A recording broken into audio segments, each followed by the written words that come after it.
My name is Andrew Tarbuck. I'm the head of the corporate commercial department here at Tamimi, the Middle East region's leading law firm. I'm delighted to have an opportunity to welcome to the firm Rachel Fox, who is a tax partner and very supportive of what we do in our corporate team, particularly around M&A, which is the topic that I'd love to get into with you. Obviously, M&A is the spine of our corporate commercial department, but one of the things that we're really noticing, there is a development around antitrust and tax, which are really impacting M&A in the region. Obviously, the developments in tax in the region have been exponential. So really what we're seeing as M&A practitioners is a real need and support from the tax department. So just to give us a sort of broad overview in terms of tax and the development in tax, how has it been impacting M&A? Sure. Well, thank you, Andrew, and good to speak to you today.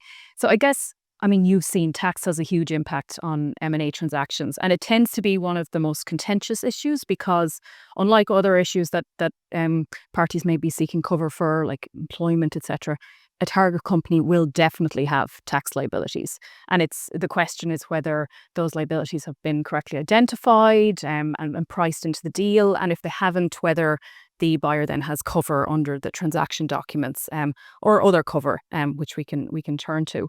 And a failure to correctly deal with tax in M&A deals, whether it's on the structuring of the deal or on the due diligence, really, it does have a major impact on financial returns from a deal for both parties. So it's something that people need to be really looking out for. Obviously, we've seen a particular impact in the region in terms of the UAE bringing in corporate tax in the last few years. But prior to that, we had VAT. Major issues can come up on VAT, and people are still trying to get their heads around a lot of the VAT legislation. So we do still see a lot on VAT.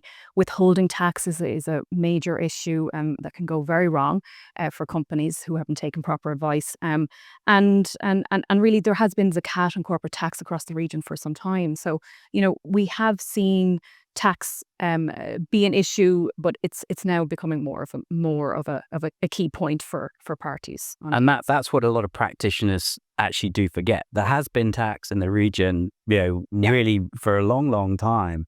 It's just that it's now much more at the forefront of the conversation. And I think, what we're seeing as M&A practitioners from a practical perspective is that impact on valuation, due diligence. There's now a real focus on tax due diligence, and also really thinking about what the post-merger structure looks like, to make sure that we really benefit from whatever group tax incentives that we could do. So, you and I both have a background from M&A in Europe, but actually coming out into the region now, tax is just as important as it was sort of in when we were in Europe.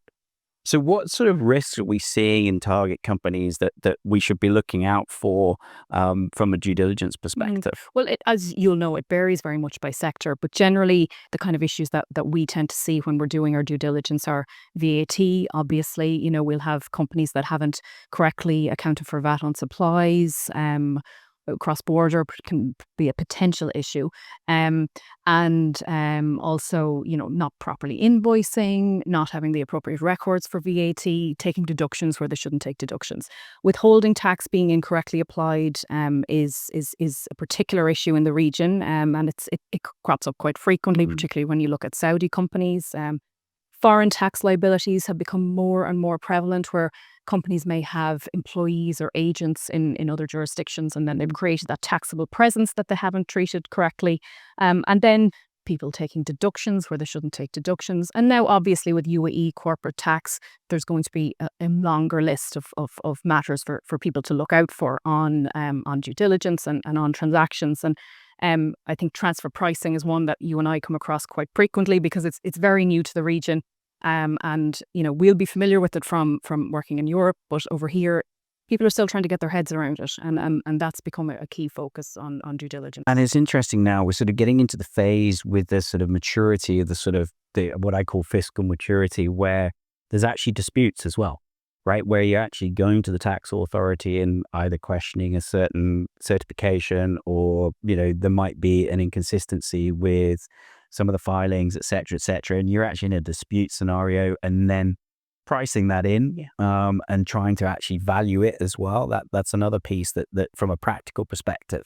So in terms of sort of how can you mitigate your risks, and what are we seeing in terms of how clients are actually trying to mitigate their risks and the exposure to any sort of tax downside? Yeah. So, I mean, obviously, tax due diligence has been there for some time. That's your starting point, making sure that you have a team working with you who can properly identify the issues and quantify them and actually tell you in practical terms what it all means for your deal. The contractual documents, I mean, we both know how important those are. On the buyer side, they'll want to be sure that they're completely covered for any unforeseen tax issues that crop up. On the seller side, they'll obviously want to be comfortable that, if a tax issue does crop up, that they have some control over how that's all handled, how the dispute is managed, and that if some issue arises post completion, that's as a result of an action of the buyer, that they're not on the hook for that. And another key factor that we're seeing becoming more prevalent is warranty and indemnity insurance. Now, you will be aware that's featuring more and more in deals in the region. Yeah, absolutely. One of the things I would say is in terms of tax deals or tax matters on deals, it's still because of the fact that tax legislation is still very much in infancy out here, and there isn't that bank of precedent case law that you'd have in mature jurisdictions like Europe. There is still a bit of a reluctance to underwrite tax issues, and tax issues such as transfer pricing are not necessarily covered. So, or the high premium, right? Or a very high premium. Exactly. I think that's the issue that you have with the WI insurers, where they're not sure. Obviously, it flows through into the premium, and then as a product, is it then actually doing what it's supposed to do? So, but I guess as time goes by, that sort of comfort level will increase, and hopefully we'll see an improvement in premiums. Exactly, and I think it's a developing area, and there's definitely an appetite there from insurers to look at this market and properly price it. And we certainly, anytime there is maybe a specific issue on a deal that's cropped up, we would certainly go and see, is the client interested in W&I insurance, and speak to the insurer, because the more they hear about risks and the more comfortable they get looking at risks, the more likely it is that this is going to develop in the same way as the European market. And obviously, the first part that we ever look at on an M&A transaction would be around the structuring piece. And what are you seeing in terms of how deals are being structured in certain ways to effectively mitigate the risks, or asset transfers versus share transfers, and the tax implications on that structure? Yeah, so I guess from the buyer's perspective, what they want to be sure of is that they have the optimal structure for the transaction. They want to be sure that they're not going to get taxed on dividends or on any gain on an eventual sale. So what we see a lot is companies, particularly in the UAE, looking to the free zones, trying to get the benefit of that 0% corporate tax rate that applies to qualifying free zone companies, because it's slightly easier to get the benefit of that 0% rate than try to get the participation exemption, which has a few more conditions around the profile of the target company before you can get that 0% rate. Another point that the companies are focusing in on more is obviously around withholding taxes, because when you have dividends coming up from your foreign companies, the question is, are you going to get hit with withholding taxes, which perhaps that holding company then can't offset, because the withholding tax rate is higher than the UAE corporate rate that the holding company is paying. So some companies are looking to put in place foreign holding companies, foreign intermediate holding companies, to benefit from treaties where maybe the UAE doesn't have a treaty. But in doing that, obviously it's important to have someone in your corner who understands the potential of foreign risks then, because in a lot of jurisdictions we're seeing more of a move towards substance before holding companies can get that preferential holding company regime, can benefit from those withholding tax exemptions.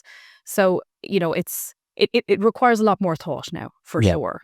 And also, obviously, management fees coming up, they all have to be arm's length. So it's definitely not as easy as it was to structure a transaction. And you've mentioned you've mentioned asset transfers versus share transfers.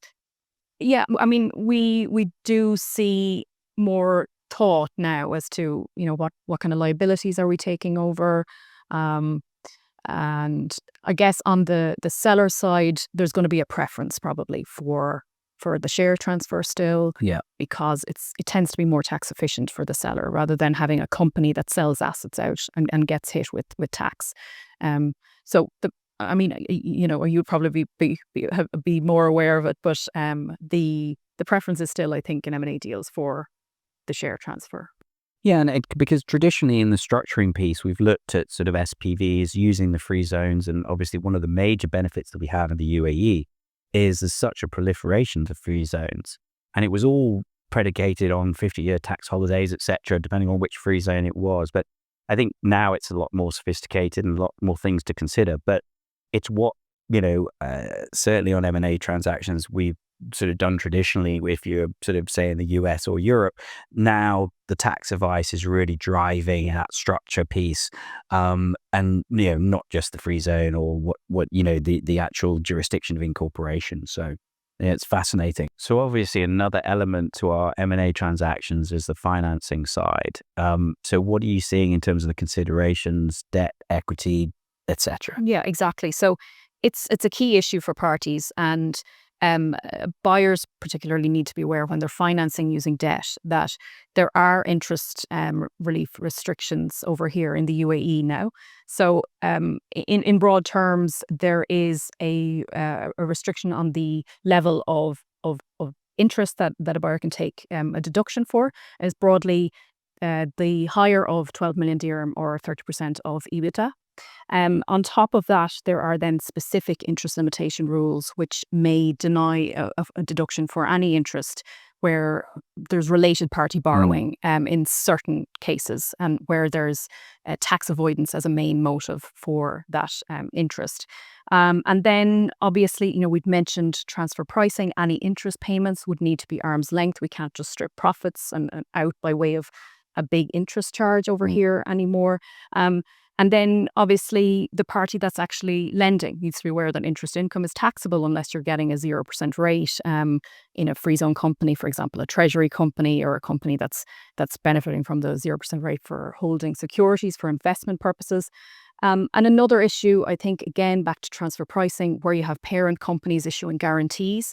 That guarantee is a service that's being provided by the parent company. So under the transfer pricing rules, there needs to be a guarantee fee paid to the parent. So there's a lot for entities to think about. And again, when you're looking at cross-border interest payments, there's withholding tax. So yeah, a lot for companies to deal with now going forward. And I think, look, I mean, we certainly, from our experiences with clients, I would say that 90% of our deals are cross-border. Nowadays, sort of only 10% would be single jurisdiction. So given the proliferation of tax across on a GCC basis as well, but, up into the likes of Egypt, Jordan, Iraq, there are some quite complex considerations to really sort of marry it all together. And it not in every jurisdiction you're going to be the most tax efficient, but I suppose it's striking a balance. And, one of the things that we've seen more in the sort of restructuring and M&A internal restructuring reorganizations, the tax driver and the audit driver has been really quite considerable to make sure that it works on multiple jurisdictional level. So, and there's a lot of thought process that goes into it. I don't envy you that. Now, I'm not going to put your feet to the fire around personal income tax. Everybody seems to ask tax lawyers about when that might just happen. I know that Oman is chomping at the bit at the moment, but what sort of future issues do you see? Saudi Arabia increased its VAT rate. Are we thinking about there's going to be maybe use of the VAT rate and increase or possibly even a decrease? But what sort of future issues are you seeing? Yeah, I mean, in terms of M&A, you mentioned personal income tax. Obviously, that's going to be a potential issue for the shareholders in the deal, perhaps. And we have to see how Oman introduces that law. That's quite new, so we haven't seen the legislation or the detail yet. But a 5% income tax charge is obviously on the way in Oman in 2028. In terms of deals and what people need to be looking out for in future, it would be a tax talk without me mentioning the OECD Pillar 2 rules, and people will be aware that that is now in place in the UAE, and although not referenced yet in Saudi, is likely to make an impact over there as well. And those are highly complex rules, but broadly they would lead to or require large multinational companies to pay an effective tax rate of at least 15% of wherever they operate. So in terms of M&A deals and joint venture arrangements, that is going to have a major impact on the way that people price their deals, on the way that they carry out due diligence and structure deals, because there's a lot of detail there, and people are still trying to get their heads around it. Not all of the guidance is out yet. And also, I think generally people, like you mentioned, people need to be aware that tax changes really frequently out here. Yeah. We get new tax laws, new tax guidance issued maybe at least once a week. It's very much a moving area. So I think what people need to do is make sure they have advisors who are keeping on top of this, who are comfortable to advise across the region, because you're not just dealing with the UAE, you're dealing with most countries in the Gulf. Absolutely. So those moving parts are what people need to be looking out for in future. So yes, different rates could go up. Potentially there could be a withholding tax introduced in the UAE, and there has been some references to that in certain guidance. So that's something that will really have an impact on deals if it does come in. And it's something that we have been used to, is that sort of sector specific taxation, right? So particularly in the UAE, sort of energy, financial services, real estate. Again, not going to put your feet to the fire, but it's going to get interesting around digital assets, because obviously here is, particularly in the UAE, has been a real sort of beacon for the growth of virtual assets. And again, how is that going to get taxed? How does it get caught? It's going to be interesting. It is. Yeah. I mean, look, the UAE, certainly in the way that they've introduced tax and the way that they're developing the law, they do seem to be taking on board feedback. And firms like Tamimi are feeding back what they're hearing from clients and are working on the legislation with the authorities. So they are very much trying to be commercial about it, but also working within best practices internationally. So it's something to watch, I think. And so I'm very used to your value add on deals, and we don't do a deal without you guys. But what is it that Tamimi and the tax team can particularly bring to clients as a value add? Well, I think Al Tamimi tax team is unique in terms of the tax teams in law firms in the region, because not just able to work on the drafting alongside you guys, but also the team are frequently involved in the tax due diligence across the region. So that allows us to provide that kind of seamless service to clients, because we have the corporate M&A team working on the legal due diligence, and then we have the tax due diligence being carried out by the tax team. Everyone can just work together, and it's quite a bit more efficient for clients, we find. And then obviously the tax structuring, the Tamimi tax team can work in the region, but also tap into a global network that we're part of, the Taxan network, to make sure that if there's tax issues in the UK, or we need to lead a due diligence elsewhere in Europe or worldwide, that we can do that. So I think ultimately having a team like the Tamimi tax team, it really adds value to clients in terms of deals. I mean, a great USP that we have on M&A transactions is we cover the 9 jurisdictions throughout the Middle East with that full service capability. And the great thing is it has that tax full service capability. So wherever there's a touch point in tax in the 9 jurisdictions in which we have offices, we can deploy that as a one-stop shop for our clients, which I think is fascinating. Now, I mentioned disputes as well, because I think sort of one piece where we're very, very strong is historically Tamimi has one of the largest litigation practices in all of the jurisdictions in which we operate. And we are going to possibly get into dispute territory, and it's great sort of for us to have the tax technical expertise married with the advocacy expertise of the litigators as well. So, and obviously watch that space. We don't want to encourage litigation, but the tax team and the litigation team, work very closely together. So, Rachel, that's a long coverage around M&A and tax. Thank you so much for your time. It's highly appreciated. Obviously, Rachel and myself are fully available to assist on your M&A transactions going forward. Thank you. Thank you.